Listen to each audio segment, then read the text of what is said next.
Russia says it's pulling back a number of its soldiers near the Ukraine border. Extensive military drills, however, continue, but some units are going back to their bases.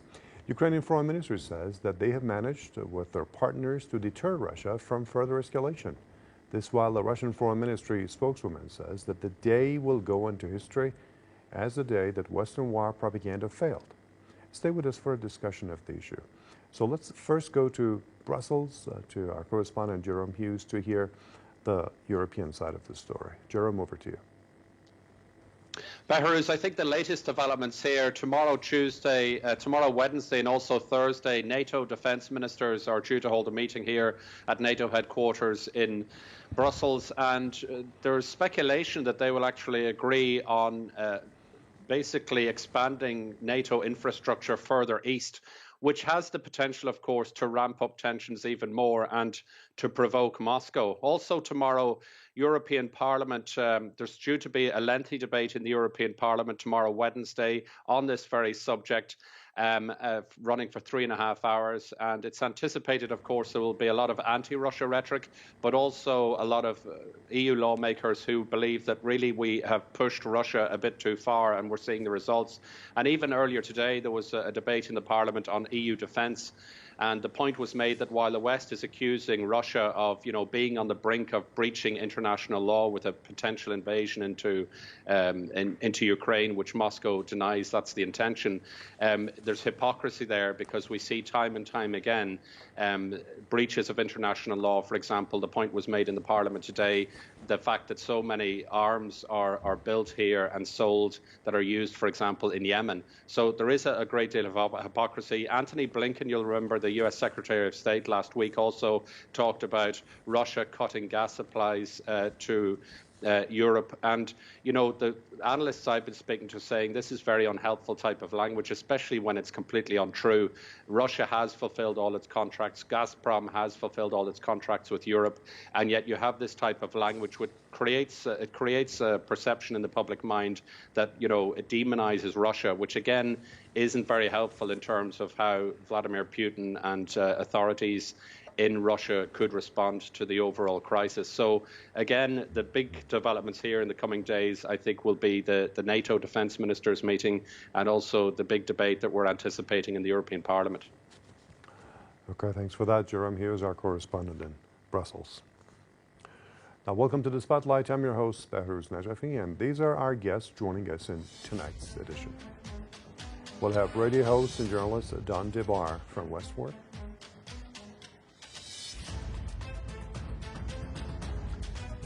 Also with us will be journalist, activist, and political analyst John Bosnitch in Belgrade.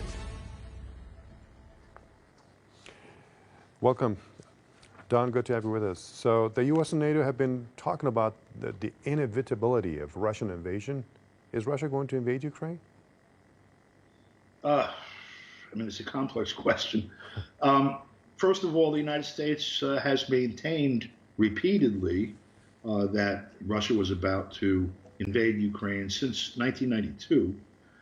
They have maintained repeatedly since the U.S.-backed coup in 2014 that Russia has invaded and is occupying parts of Ukraine. They refer sometimes to Crimea, sometimes to also Donbass region. They have really never presented any evidence to support any of this to the public. We see the kind of evidence that they use in making the assessments that they make public on display at the State Department a week or so ago, where Matt Lee from the AP and a couple of other people in the pool there, by the way, who are generally fairly docile in the face of some of the most absurd things that come out of the State Department, really pressing on the point of evidence for the latest claim that there was, going to be a false flag event and an invasion follow-on in Ukraine. So Russia is confronted with a massing along its borders from the Baltics to the Korean Peninsula now of American military assets, including all kinds of anti-missile hardware, which could perhaps neutralize their strategic the mad, mutually assured defense, destruction defense, neutralize that entirely, leaving them open to a first strike by the United States. Men and materiel up at the borders, a militarized state in the bordering states in the Baltics, for example, and in Poland, the borders militarized in all of those places. In Estonia, they announced a week ago that provisions had been made for another expeditionary force of shock troops of 5,000 or something to land and be outfitted and ready for action. Ukraine is massing its own military, such as it is, and the Azov and the other stormtrooper battalions, basically, along the eastern border where the Russian Ukrainians live, and their artillery, in violation of the Minsk agreement. Russia is looking at being invaded, and instead of it being from Germany, as it was in 1941 with Operation Barbarossa, it's pretty much at the point, with the exception of Belarus, which they failed to take last December, almost at the fullest expression of Hitler's invasion. That's where they would be beginning. Mm-hmm. So for them to put their defenses up against that line, the U.S. is treating that as aggression. I don't know how they're going to counter it if they start seeing movement in the backfield. They'd be insane to not, quote unquote, invade in order to break up the invasion force before it has a chance to sweep across the country. I'm scared, really. It looks very dangerous. All right. Now, from Belgrade, let me bring in John Bosnitch. John, good to have you with us. British Prime Minister Johnson said on Monday that this invasion of Ukraine could take place within 48 hours, so that means in a few hours. So what's the truth behind this imminence of invasion that the U.S. and the UK have been talking about recently? Well, the United States is in standard form speaking out of both sides of its mouth. The United States maintains as its principal position that Russia has already invaded Ukraine and has already seized possession of the Crimea, even though that was done by referendum. The United States does not recognize that. Mm-hmm. And the United States says that the Russian ethnic resistance to take over from Kiev in eastern Ukraine is a Russian invasion. So I don't understand how they can say at one time that there might be a Russian invasion and at the same time simultaneously say that there already is a Russian invasion. That's point one. Point number two is that under no circumstances would anything even closely resembling this be allowed by America on its borders. America would have intervened directly, called it a police action, restoring the peace and restoring stability in a neighboring country. They cannot have it both ways. Right. Now, Don, Ukraine's defense minister said on Tuesday that he received no information so far indicating the possibility of a Russian invasion of his country shortly. And that's an indication that invasion of Ukraine, maybe it's not a reality. It's only a hype. If you remember, what happened regarding the wars in Afghanistan, in Iraq, that were based on lies of the U.S. and Britain. So how do you see the role that the media in the West has played regarding the crisis over Ukraine?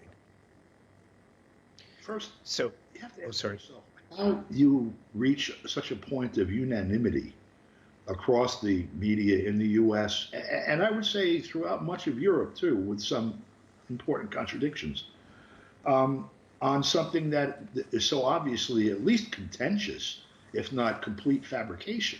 From Fox to CNN to MSNBC to Pacifica Radio and Democracy Now! And The Guardian and whatever, so-called progressive outlets, there's a segmented marketing approach to why we are in this problem, but there is a unity of agreement across the board that Russia is some evil threat that has to be dealt with. Fox points to Biden and says Biden is too weak to deal with dangerous Russia. MSNBC was pointing to Trump, saying that Trump is too soft on Russia because he's a Russian puppet, and everything in between.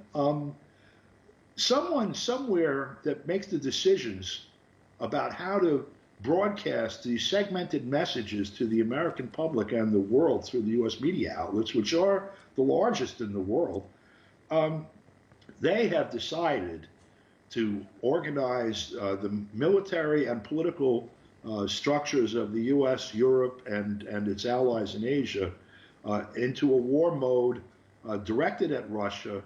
And there is some indication, including it was a recently re-released RAND study, that the intent is to force regime change in Russia that they believe they can do by cranking up this pressure. On the other side of the coin, President Putin and the Russian Duma, by the way, with their own message, which almost unanimously yesterday or today called on President Putin to recognize the Donbass breakaway republics. He has said, look, you guys, this is existential for us. We know what happens next. We're not going to have another replay of World War II. We will fight where we decide to fight if you force a fight. And so, we're looking at a situation analogous to 1962. We even had a little submarine incident over the weekend that could have escalated into nuclear war. The United States probing Russian waters with nuclear submarines. But we don't have John Kennedy sitting in the White House now. Right. Now, John, let's hear your thoughts regarding the role of the Western media in this. Well, being a journalist myself by profession, I can tell you that what was once a lively media has greatly descended in quality. I can tell you that there's a kind of a groupthink in the media that's imposed from the top down, from the owners of the media. If you don't conform with the groupthink, you lose your job, and that I've seen that across media in Europe, in North America, and in Asia. So I can tell you that the military-industrial complex has seized upon the fact that their first weapon in the war is always the media. If they can convince the public that the designated enemy is evil, and then they demonize that enemy as they have been doing with Russia for decades, then they believe that they can get away with quick, short wars. Obviously, this would never be a quick, short war, and it seems to me that the objective of the NATO side is to develop hysteria, allow the hysteria to give a free hand to the Western governments to provoke a Russian response by putting aggressive attack weaponry on the very border of Russia. And if Russia responds in any way to those provocations, then blame the entire situation on Russia. And this cannot wash with any educated person, because we all know that the coup d'etat that overthrew the elected president of Ukraine was run directly out of the U.S. government. Right. Now, Don, Russia has certain demands, as you know. It wants NATO to pull back troops and weapons from Eastern Europe. It wants Ukraine not to join the military alliance. Tell us why Russia is concerned about NATO's eastward expansion.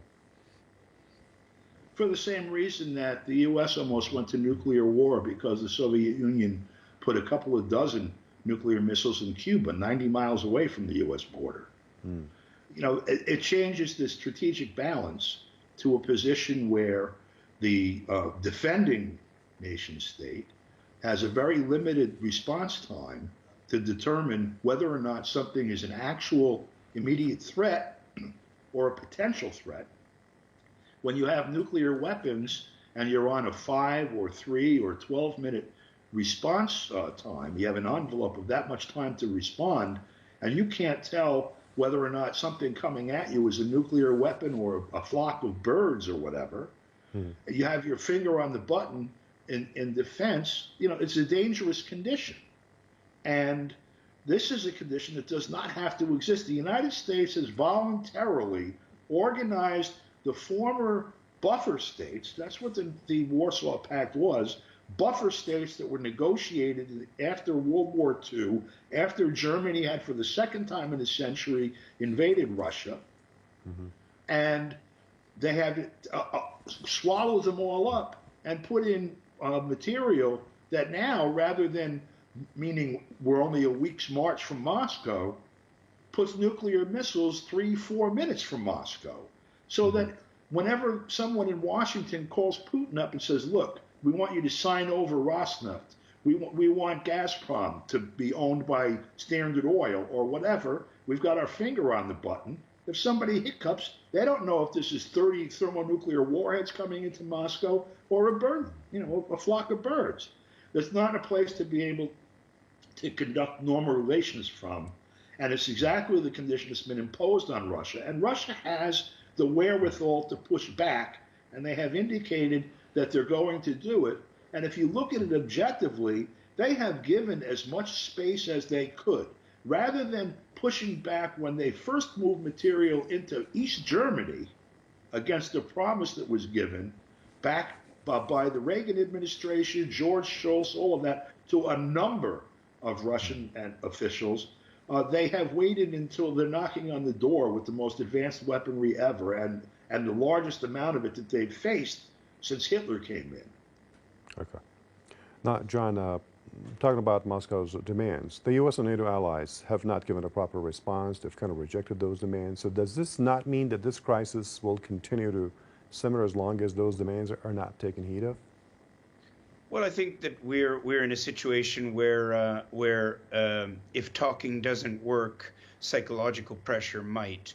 I want to just retouch two points here about the so-called Cuban Missile Crisis. Well, actually, the Soviet deployment in Cuba was a response to a prior NATO deployment of missiles in Turkey, which very few people still today know were secretly withdrawn in return for the withdrawal of the Russian missiles, of the Soviet missiles from Cuba.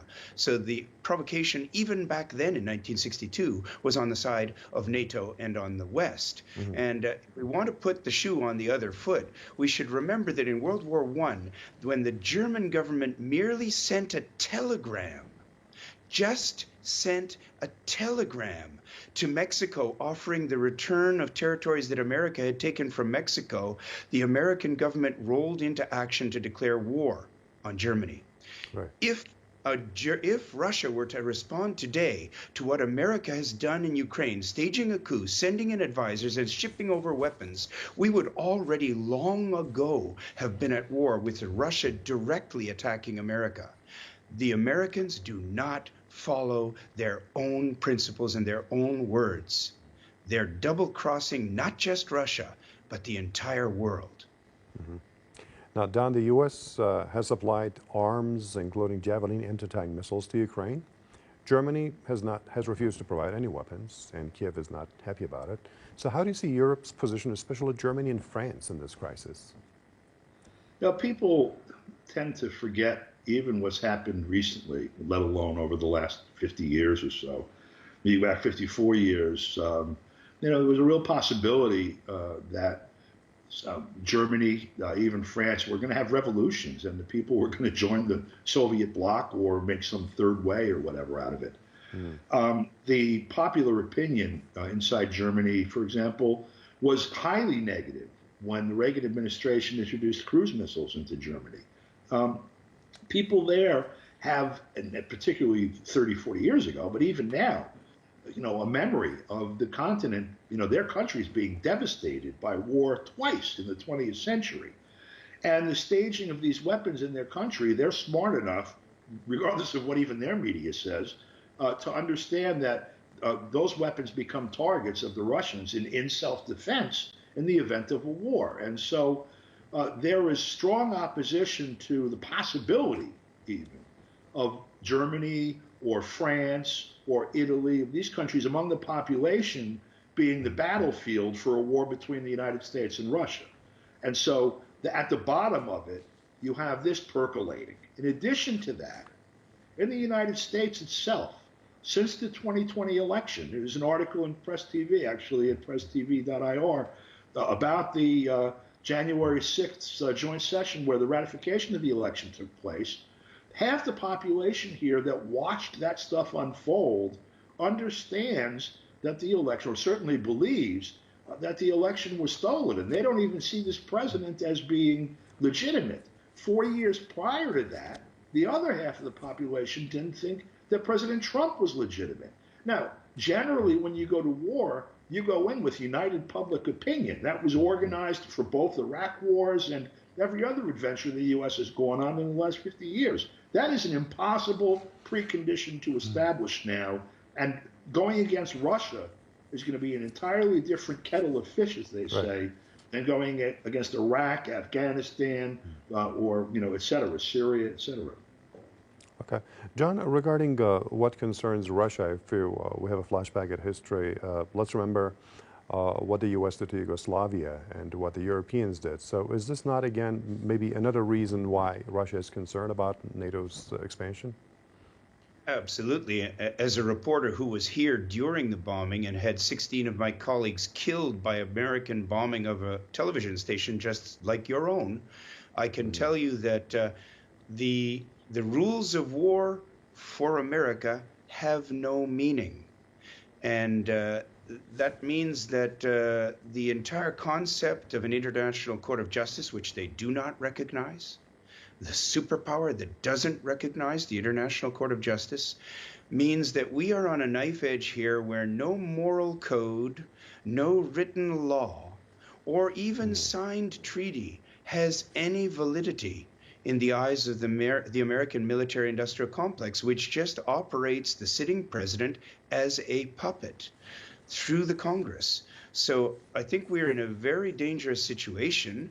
I think that we are all very, very lucky that a statesman like President Putin is controlling the events here and letting the aggressive NATO side have a good taste of what it feels like to have a Damoclean sword hanging over your head. And that's what the West has been doing to Russia since the end of the Soviet Union. And I think that Russia has to call it end of the game for NATO, and it has drawn the line at the absolute last possible moment. And in that sense, Russia cannot back up on this, and the West must yield. That's the way things stand. Okay. On that note, we come to the end of this show. Let me thank our guests. We had radio host and journalist Don DeBar in Westford and journalist, activist, and political analyst John Bosnitch in Belgrade.